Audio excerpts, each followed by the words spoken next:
It started when we lived in another state, and there was a family member that I didn't get along with very well. The best way to get a break from what was going on was probably going to be to move.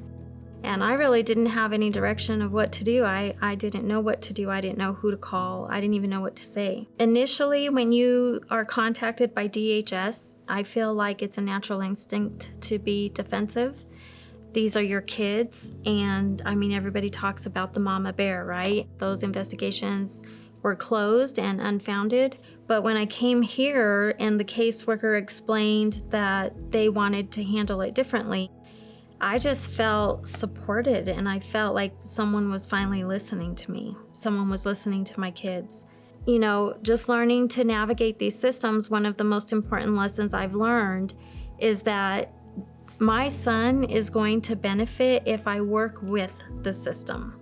From there, I connected to the National Alliance of Mental Illness, which is NAMI. And to be honest, that was the first time that I shared my story or shared what was going on in our family, and I didn't feel judged. I felt supported. I felt like I wasn't alone because I met other parents that were going through the same thing.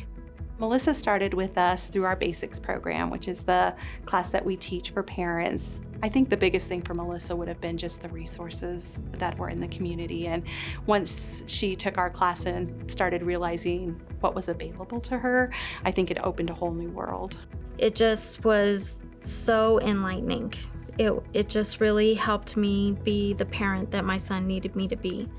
And so I decided to jump in and take it seriously. And we made a lot of sacrifices as a family, but I knew that finding those preventative services were key. So the way we made it to Kids Crossing was actually through the school. And each provider came in our home, taught us something, engaged the whole family. I learned about trauma and how it affects your kids. I learned about parenting a child with trauma. We offer a wide variety of clinical services to our foster families and biological families involved in the child welfare system. When we're working with a biological family, the intention of family preservation is to avoid placement in the child welfare system at all. I've worked in this field now for 13 years, and I've seen a big shift from, pick yourself up by your bootstraps and keep moving. And now we know that there is very real, very physical impacts to or consequences to trauma. Because we've learned that about the brain now, we've developed some interventions that talk therapy and maybe some of that old traditional therapy really wasn't doing. Without intervention, those consequences and symptoms of trauma get passed down from each generation to each generation, unknowingly often. We connected to Zach because through my employment, I learn about different therapies that are available.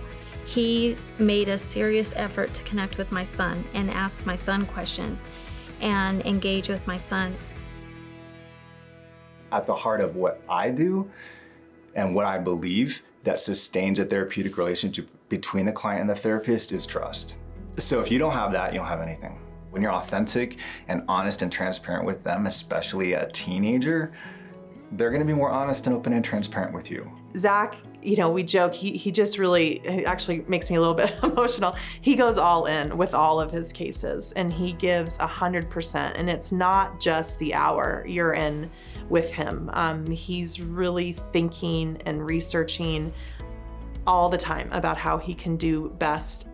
There is something undescribable about the exchange you get with a client.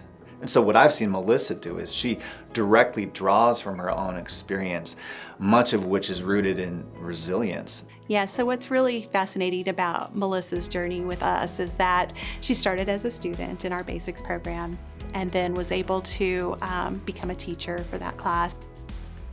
This situation could have destroyed our family. It could have destroyed me, and instead of it destroying us, it has brought us closer together, and it has made us stronger, and now we can give back by sharing our experience. Now that I'm a peer support, I'm also a mandated reporter. My advice would be that When I'm in that situation and I have to consider making a call, I think about what the outcome could be if I didn't make the call. Assuming that because a family is involved with the Department of Human Services is because they're bad parents or they have bad kids, maybe that's something that we as a community need to change, because the reality is that if they're doing the best that they can and you see that they could use some additional help, then why wouldn't that be the right thing to do?